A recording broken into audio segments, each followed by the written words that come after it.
नमस्कार दोस्तों, मैं हूं नवीन पाटीदार और आप देख रहे हैं वॉइस ऑफ एमपी। जैसा कि आपको पता है कि हम पॉडकास्ट में जो है शहर के ज्वलंत मुद्दे नीमच मंदसौर के साथ अगर बात करें, मध्य प्रदेश के तमाम जो राजनीतिक घटनाक्रम और कई मुद्दों को लेकर जो हम बात करते हैं और जिस तरीके से अलग अलग मुद्दों पे हम बात करते हैं। एक बार फिर जो हमारे साथ मौजूद है वरिष्ठ पत्रकार मुस्तफा जी, उनसे जानेंगे जिस तरीके से इस वक्त जो है सभी के मन में एक ही ख्याल है कि जो हाल ही में जो अभी जो अफीम सलाहकार समिति की एक महत्वपूर्ण बैठक हुई थी, उसमें किस तरीके से किसानों की बातें रखी गई है और लगातार हमने अपडेट भी दिखाए थे। इस पर बात करेंगे कि ये कितनी महत्वपूर्ण जो है समिति की बैठक होती है और महत्वपूर्ण होती है तो आखिर में जो किसानों के मुद्दे होते हैं वो आने वाली पॉलिसी में क्यों देखने को नहीं मिलते हैं। मुस्तफा जी, किस तरह की पॉलिसी होती है और खास करके बात करें तो निर्णय भी लिए जाते हैं, बात भी रखी जाती है, लेकिन बाद में जब पॉलिसी आती है तो उसमें कोई फैसला निकल के सामने आता है किसानों के पक्ष में। किस तरह का आप सोचते हैं?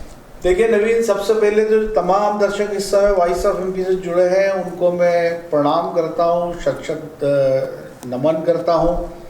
और एक ख़ास बात मैं आपको बताना चाहूँगा कि एक समय आपने और हमने ऐसा देखा है, जब अफीम सलाहकार समिति की जब बैठकें होती थी तो उन बैठकों से नेता लोग नदारद रहते थे और हद से हद वे अपना लिखित मेमोरेंडम वो विभाग के दफ्तर में पहुंचा दिया करते थे और उसके बाद विभाग उस पुलिंदे को बना करके डाक से डिस्पैच कर देता था वित्त मंत्रालय में।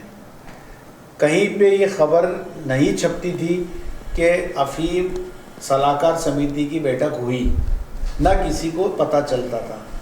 लेकिन जो लगातार वॉइस ऑफ एमपी अफीम किसानों की बात करता रहा है, उनके दर्द की बात करता रहा, उनके परेशानी की बात करता रहा, तो उसी का नतीजा है कि आज जो अभी बैठक हुई, आप खुद उस बैठक में मौजूद थे, आपने देखा कि किस तरह जो जनप्रतिनिधि है वो बढ़ चढ़ कर के हिस्सा ले रहे थे, किस तरह जनप्रतिनिधि बढ़ चढ़कर अपनी बातें रख रहे थे और वहीं बहुत बड़ी संख्या में किसान वहाँ मौजूद थे और किसान प्रतिनिधि भी बैठक के अंदर थे।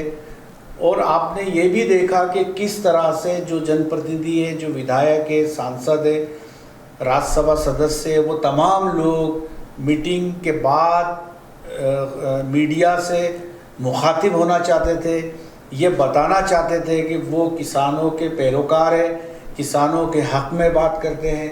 तो यही सीन देखिए आप कोटा के अंदर जो अफीम सलाहकार समिति की बैठक हुई, वहाँ भी सीपी जोशी ने जो रौद्र रूप दिखाया।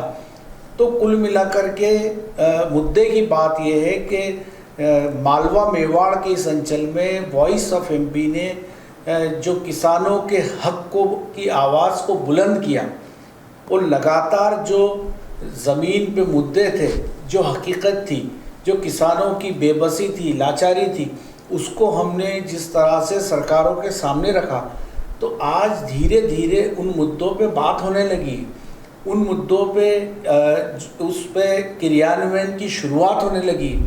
और एक बात आपने अपने इंट्रो में जो अभी कही कि जो अफीम सलाहकार समिति की बैठकें होती हैं लेकिन मुद्दे दिखते नहीं हैं, ये बिल्कुल सही बात है और इसी बात पे हम लड़ाई लड़ रहे हैं, इसी बात पे हम मुद्दा बना रहे हैं, इसी बात पे हम चर्चा कर रहे हैं कि आखिर ये जो सारा सिस्टम होता है। तो आपके उस सवाल के जवाब में ही मैंने ये कहा कि एक ज़माना ऐसा था कि जब बैठकें होती थी, नेता आते नहीं थे, लिखित मेमोरेंडम देते थे, लेकिन बहुत कुछ बदल गया। अब अफीम सलाहकार समिति की बैठक और उसमें कही गई बातों पे सप्ताह भर चर्चा चल रही है, एक सप्ताह से डिस्कशन चल रहा है। तो ये एक हमारा अचीवमेंट है, एक मीडिया की बड़ी उपलब्धि है कि आज हमने तमाम जिम्मेदारों को उस पर बात करने के लिए मजबूर कर दिया। नवीन, मुस्तफा जी, साथ ही अगर बात करें जिस तरीके से हम बैठक में मौजूद थे तो बैठक में किसानों ने ये बात भी रखी, 829 धारा को लेकर कहा उन्होंने और अफीम के भाव बढ़ाने को लेकर कहा कि अंग्रेजों के वक्त से जो भाव चले आ रहे हैं, साथ ही जो है डोड़ा चोरों को एनडीपीएस से बाहर निकालने की बात कही। लेकिन वहाँ पर बैठक के अंदर जो है किसी नेता ने इस बात को किसानों की बात को मान के उठाया नहीं। किस तरह आप सोचते हैं उस बैठक में ये बात भी होनी थी? देखिए नवीन, बैठक में मैं नहीं था, बैठक के अंदर विचार के बिंदु क्या थे ये मुझे नहीं पता, वहाँ का क्या उनका एजेंडा क्या था, चूँकि आमतौर पे जो मुझे लगता है कि अफ़ीम पॉलिसी के पहले जो अफ़ीम सलाहकार समिति की जो बैठकें होती है वो मूलतः इस बात पर फोकस होती है कि जो नई अफ़ीम नीति है उनमें किन पहलुओं को जोड़ा या घटाया जाए। तो 829 जो धारा है जिसको लूट की धारा कहते हैं, जो एजेंसियां है बड़े पैमाने पे चांदी काटती है, तो जाहिर सी बात है कि ये अलग से मुद्दा है। 829 का डिस्कशन यदि अफ़ीम सलाहकार समिति में हो जाता है तो उसमें कोई बुराई वाली बात नहीं है, बट वो जो समिति है वो कॉम्पिटेंट नहीं है, वो उसमें कुछ करने की स्थिति में नहीं है। ये सारा मामला तब तक नहीं होगा जब तक कि ये दिल्ली नहीं जाता है और जब तक कानून में बदलाव नहीं होता है। तो ये एक अलग सी प्रक्रिया है। बट मैं एक ख़ास बात जो अपने दर्शकों को बताना चाहूँगा कि जिस दिन से वॉइस ऑफ एमपी इस बात पे बोल रहा है कि 829 लूट की धारा है, ये चांदी काटने की धारा है, तो आप ये देखिए कि कम से कम इस तरह की घटनाओं में 80% की कमी आई है। अब एजेंसियों के जो भ्रष्ट अफसर है वो डरने लगे हैं 829 धारा का मिसयूज़ करने के लिए। एक समय आपने देखा कि जब एक केस होता था तो 30 मुल्जिमान की सूची बनती थी, जिसमें से 28 को छोड़ दिया जाता था, 20 को मुल्जिम बना दिया जाता था। बट अभी कुछ समय से, जब से हम इस मुद्दे पर बात कर रहे हैं, तब से ऐसी सूचियों का सामने आना बंद हो चुका है। तो कहीं ना कहीं जब मीडिया वस्तु स्थिति पर बात करता है, जब मीडिया मुद्दों को उठाता है, तो कहीं ना कहीं सरकार में बैठे जनप्रतिनिधियों पे भी फर्ज हो जाता है कि वो उस पर काम करे। तो इस बैठक के अंदर चूंकि ये वो मौजू प्लेटफार्म नहीं था, मैं यहाँ तक समझता हूँ, तो हो सकता है कि यहाँ पे नेताओं का ध्यान 829 को हटाने पे ना गया हो। नवीन मुस्तफा जी, साथ ही जिस तरह का बात आपने कही कि सरकार तक, दिल्ली तक बात ये पहुंचनी चाहिए, जो दो मुद्दे हम बात करें, तो जिस तरीके से जो अफीम पॉलिसी को लेकर जो अफीम सलाहकार समिति की बैठक की गई और वहां से जो गृह मंत्रालय से एक प्रेस रिलीज हुआ है, जो मैं आपको बताऊंगा, उसमें सिर्फ मात्र 10 बिंदु जो यहाँ से अफीम सलाहकार समिति के जो है वहाँ पहुंचे, दिल्ली तक पहुंचे, और उन्होंने भी ये प्रेस रिलीज जारी किया है जिसमें कहा गया है कि एक तो अफीम के भाव बढ़ाने को लेकर, एक गाढ़ता के बजाय आप माफी आदान पर भुगतान को लेकर, मृतक नामांतरण को लेकर एक ये पॉइंट पहुंचा है, सभी अफीम लाइसेंस चीरापति से जारी की जाए, ये पहुंचा है, प्रारंभिक तौल को समाप्त किया जाए, ये पहुंचा है, अफीम की गुणवत्ता की जांच तौल पर ही पूर्ण की जाए, ये पहुंचा है, सीपीएस उत्पादन लाइसेंस को अफीम गोंद उत्पादन लाइसेंस में बदला जाए, ये भी एक पॉइंट वहाँ पहुंचा है, न्यूनतम हर उपज मार्फिन को 4.2 किलोग्राम प्रति हेक्टेयर से कम किया जाए, ये भी एक पॉइंट वहाँ पहुंचा है, गोंद अफीम तथा सीपीएस का मूल्य निर्धारित रुपयों से बढ़ाया जाए, ये एक पॉइंट वहाँ पहुंचा, और 2 प्लाटों में खेती करने की अनुमति दी जाए। मात्र ये जो पॉइंट वहाँ पहुंचे हैं उसमें ये कहीं ना कहीं पॉइंट। नवीन सर कॉन्ग्रेचुलेशन। ये जो बिंदु है, ये जो आप पढ़ रहे हैं, ये तमाम वो मुद्दे हैं जिस पे लगातार वॉइस ऑफ एमपी काम करता रहा है। तमाम इन्हीं मुद्दों पे हम जनप्रतिनिधियों से डिस्कशन करते रहे हैं, उनसे जवाब तलब करते रहे, और आप ये देखिए कि अब वो सभी मुद्दे मंजिल पे पहुंचते हुए साफ तौर पे दिखाई दे रहे। आज 2 प्लॉट के अंदर खेती करना क्या दिक्कत है? आज मृतक नामांतरण, जिस परिवार का पैतृक पट्टा चला आ रहा है, सैकड़ों मामले लंबित है, होना चाहिए, ये बहुत अहम मुद्दा है, सैकड़ों किसान लाभान्वित होंगे। और जैसा हमने जिस दिन सरकार ने सीपीएस लागू की थी, उस दिन वॉइस ऑफ एमपी ने कहा था कि गैर जिम्मेदाराना फैसला है, सीपीएस को लाकर सरकार खुद बड़ा खतरा मोल ले रही है, और उसी का परिणाम है कि आज करीब 11-12 हज़ार मेट्रिक टन सीपीएस का डोडा सरकार के पास रखा है, जिसकी ज़ीरो प्रोसेसिंग हुई है। और जो प्लांट मोरवन में सरकार सीपीएस का ला रही है, वो प्लांट अभी तैयार नहीं हुआ है। जानकार बताते हैं कि 2027 तक वो अस्तित्व में आएगा। उसके बाद वो कब प्रोसेसिंग शुरू करेगा, कब वो मॉर्फिन देने लगेगा, उसका कोई अंदाज़ा नहीं है। ऐसी स्थिति में सरकार सीपीएस की खेती करा के खुद बड़ा खतरा मोल ले रही है। इसके ठीक उलट सरकार को लुइनी चिरनी से प्राप्त अफीम की बहुत बड़ी आवश्यकता है। एटलीस्ट 600 मीट्रिक टन अफीम सरकार के पास रिजर्व स्टॉक में होनी ही चाहिए। कभी कोई मौसम की खराबी की वजह से अगर फसल धुल जाए तो इस जो देश की 60,000 दवा कंपनियां जो अफीम के बाई प्रोडक्ट से जीवन रक्षक दवाएं बनाती है, तो वो कहाँ से अफीम लाएंगे। तो कुल मिलाकर के जो 10 सूत्री जो पत्र आपने भी पढ़ा जो गृह मंत्रालय ने जारी किया, ये सभी महत्वपूर्ण बिंदु है। और सबसे महत्वपूर्ण बिंदु जो है वो ये है कि सीपीएस की खेती को बंद करके तमाम पट्टे लुइनी चिरनी में दे दिए जाए।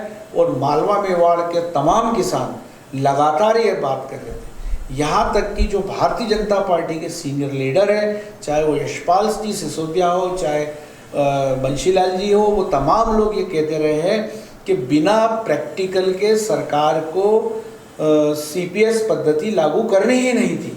और आखिरकार आप ये देखिए कि जिस समय 6 साल पहले जब हमने बात कही थी, तब इसे एक चुटकुले की तरह लिया जा रहा था। तब कहा जा रहा था कि अब तो लुइनी चिरनी शून्य हो जाएगी, 100% खेती सीपीएस के अंदर होगी। लेकिन आप ये देखिए कि किस तरह से सरकार का फैसला सरकार के लिए मुश्किल का कारण बन गया। और आखिरकार सरकार अब इस नतीजे पे पहुंचने वाली है कि नए फसल सत्र के अंदर 2026-2027 में सरकार सीपीएस को होल्ड करके तमाम पट्टे लुइनी चिरनी में जारी कर देना है। मुस्तफा, साथ ही इसमें एक और जो है बिंदु महत्वपूर्ण जिसे हम उठाते आ रहे थे, फसल वर्ष 2090 से 91 के रुक गए, सारे पट्टे लाइसेंस जारी किए जाए, यानी कि ये बात भी हमारी वहाँ तक पहुँची है, ये बात भी इसमें रखी है। किस तरीके से मानते हैं आप इसको? नहीं, बिल्कुल। देखिए, जब आपके पास अफीम पैदा करने वाले हाथ है, जब आपके पास वो फर्टाइल लैंड है जिस पे काला सोना पैदा हो सकता है, तो फिर क्यों आप विदेशों से कोडिन फॉस्फेट आयात कराओगे। और एक अक्सर मैं एक मुहावरा कहता रहा हूँ, आपने खुद ने कई बार मेरे मुंह से सुना है कि जब आपके घर में गेहूं की खेती होती है तो फिर जावरा गोल्ड का आटा खरीद के क्यों लाओगे आप। जब आपके पास अफीम उपजाने वाले हाथ है, जब आपके पास वो फर्टाइल लैंड है, तो वाह आप अपने किसानों को पट्टे दीजिए, अफीम उपजाइए, इससे उनको भी फ़ायदा होगा, साथ ही सरकारों को बेहतरीन क्वालिटी की अफीम मिलेगी। और हमारे देश में 60,000 दवा कंपनियां हैं जिनमें जीवन रक्षक दवाओं में इन अफीम का इस्तेमाल होता है, तो इसमें कोई शक ही नहीं है। तो जैसे जैसे जिन जिन मुद्दों पे हमने चर्चा की, वो मुद्दे सरकार में बैठे लोगों तक पहुँचे, चाहे वो सांसद सुधीर गुप्ता जो हो, चाहे वो यशपाल सिसोदिया हो, चाहे वो बंशीलाल जी गुर्जर हो, चाहे सीपी जोशी हो, चाहे श्रीचंद कृपलानी हो, चाहे अनिरुद्ध मारू जी या ओम प्रकाश सखलेजा जी हो, दिलीप सिंह जी परिहार हो, और ये तमाम जो लोग हैं, जो विधायक हैं, सांसद हैं, हम इनसे लगातार बात करते रहते हैं, इनकी बात इन तक बात पहुंचाते रहते हैं। और ये तमाम लोग भी वॉइस ऑफ एमपी से रेगुलर जुड़े रहते हैं। और अक्सर कर नेता इस बात को आप द रिकॉर्ड बोलते रहे हैं कि इस वॉइस ऑफ एमपी की खबरों से काफ़ी क्लियरिटी आती है। तो जाहिर सी बात है कि ये खबरें दिल्ली तक पहुंचती है, केंद्रीय वित्त मंत्री निर्मला सीतारमण तक पहुंचती है, और धीरे धीरे सुधार की प्रक्रिया शुरू होती है। और ये जो 10 बिंदु का जो पत्र आज जारी हुआ है, ये अब तक की सबसे बड़ी खबर है और मालवा मेवाड़ के किसानों के लिए खुशी की खबर है। और ये तमाम वो मुद्दे जिसका किसान बेसब्री से इंतज़ार कर रहे थे, कि जैसे जो सन 91 से रुके पट्टे की बात आपने कही, आपने जो बात अभी कही कि सीपीएस को होल्ड पे कर दिया जाए और तमाम पट्टे लुइनी चिरनी में दे दी जाए, और जैसा आपने मृतक नामांतरण को लेकर कहा, 2 प्लॉट पे अफीम बोने के लिए कहा, तो ये सभी बिंदुओं का समावेश यदि आने वाली 2026-27 की नीति में हो जाता है, तो मालवा मेवाड़ में एक बार फिर जश्न होगा, दिवाली होगी, और किसानों में जमकर खुशी का माहौल होगा। और इसके लिए निश्चित तौर पे भारतीय जनता पार्टी की जो केंद्र सरकार है, उसमें जो जनप्रतिनिधि बैठे हैं, उनको भी इसका बहुत बड़ा क्रेडिट जाता है, क्योंकि आप तो खबर बना सकते हैं, ध्यान आकर्षित करा सकते हैं, बट मुद्दों पे बात सरकार के सामने वही करते हैं। और यदि वो सारे प्रयास कर रहे हैं तो निश्चित बात है एक बहुत बड़ी उपलब्धि है। और इस बार यदि अफीम का भाव भी बढ़ता है तो किसानों को बहुत बहुत राहत होगी। जी नवीन, मुझसे साथ ही बात करें तो ये 10 बिंदु जिसे हम उठाते आ रहे थे वही बिंदु वहाँ पर पहुँचे हैं। साथ ही आप क्या सोचते हैं कि और क्या बड़ी बात है किसानों, क्योंकि लगातार किसान आपसे मिलते हैं, आपसे चर्चा भी करते हैं और बात करते हैं कि हमारी ये भी पीड़ा है, तो इसमें और कौन से 2 बड़े बिंदु और वहाँ पहुँचने थे ताकि किसानों को और बड़ी राहत मिल सकती थी? देखिए नवीन, एक जो सबसे बड़ा अधर का मुद्दा है वो है डोडा चूरा। डोडा चूरा एक ऐसी चीज़ है जिसको किसान पूर्व के अंदर बेचता रहा था और उससे एक बहुत बड़ी राशि उसको मिलती थी। और जब एक दिन केंद्र सरकार ने फरमान जारी किया कि अब डोडा चूरा के PS2 के लाइसेंस जारी नहीं होंगे, डोडा चूरा खरीदी नहीं होगी, डोडा चूरा जलाया जाएगा, उसके बाद किसानों में मायूसी हुई। और तब मध्य प्रदेश में शिवराज सिंह चौहान की सरकार थी, उन्होंने ऐलान किया कि ये जो डोडा चूरा है ये 100 रुपये किलो में सरकार खरीदेगी, बट वो सरकार ने डोडा चूरा कभी नहीं खरीदा। तो कुल मिला के मुद्दे की बात यह है कि 2 चीज़ें बहुत आवश्यक है। एक कि जो डोडा चूरा है इसका निकाल होना चाहिए, ये प्रॉपर्टी किसान की है तो उसका जायज़ और वैध हक किसान को अदा होना चाहिए।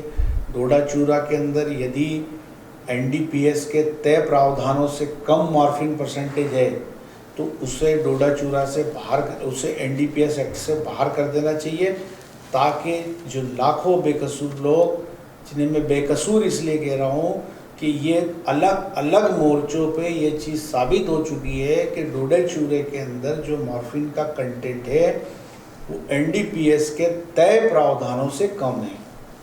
तो जब ये डोडा चूरा NDPS के प्रावधानों से बाहर आ जाता है और यदि इसको औषधि मान लिया जाता है या इसको आबकारी एक्ट में शामिल कर लिया जाता है तो इससे किसानों को बड़ा फ़ायदा हो सकता है। इसका और कोई मेडिसिन यूज़ हो तो सरकार वो तय करे ताकि उससे किसानों को राशि मिले। और दूसरी इम्पॉर्टेंट चीज़ नवीन के जो पोस्ता दाना है उसकी छनाई का मामला भी अधर जुल्म है, वो एक इम्पॉर्टेंट फैक्ट है। जो पोस्ता दाना किसान लेके आता है उसके अंदर जाहिर सी बात है ग्रामीण अंचल में उतनी सफाई की व्यवस्था नहीं है, मंडी में नीलाम होता है, खुली नीलामी में काफ़ी कचरा मिलता है। तो अब जो पोस्ता कारोबारी है वो उसको छानते हैं और छानने को लेकर अब तक कोई क्लियर कानून नहीं बना है। इसके लिए कई एफर्ट्स भी हुए पर अभी तक उसका कोई परिणाम नहीं निकला है। और सबसे इम्पॉर्टेंट बात यह है कि इस समय मध्य प्रदेश में डिप्टी CM जगदीश देवड़ा जी है जो मलाड़गढ़ से ही आते हैं और उनके नॉलेज में भी ये पूरा मामला होगा और सरकार में नंबर 2 की पोजीशन में है। तो यदि नीमच मंदसौर अंचल के सभी जनप्रतिनिधि जगदीश देवड़ा जी के साथ मुख्यमंत्री जी से मिलते हैं तो हो सकता है कि पोस्ता छनाई के मामले का भी निकल सकता है। ये एक बेहद अहम बिंदु है और इस पे दोनों पे काम होना चाहिए। और आप समस्त दर्शकों से विदा लें उससे पहले जो तमाम लोग वॉइस ऑफ एमपी से जुड़े हैं उनसे अनुरोध है कि आप हमारी ख़बरों को ज़्यादा से ज़्यादा लोगों तक पहुंचाएं। साथ ही हमारी ख़बरें आपको कैसी लगती है अपनी राय ज़रूर दें। तीसरी बात, आप किस तरह की ख़बरें देखना चाहते हैं वो कमेंट बॉक्स में हमें ज़रूर बताएं। हमारी ये तमाम ख़बरें आप KTV के केबल नेटवर्क पर भी देख सकते हैं, हमारे YouTube चैनल पे भी देख सकते हैं, हमारे फेसबुक पेज पे भी देख सकते हैं और हमारी न्यूज़ एप्लीकेशन जो गूगल प्ले स्टोर पे वॉइस ऑफ एमपी उस पर भी देख सकते हैं। जी नवीन, तो ये थे वरिष्ठ पत्रकार मुस्तफा जी और बाबजी नेटवर्क के MD जो एक बार फिर हमारे साथ पॉडकास्ट में मौजूद थे। ऐसे ही पॉडकास्ट के लिए बने रहे हमारे साथ। जय हिंद, जय भारत।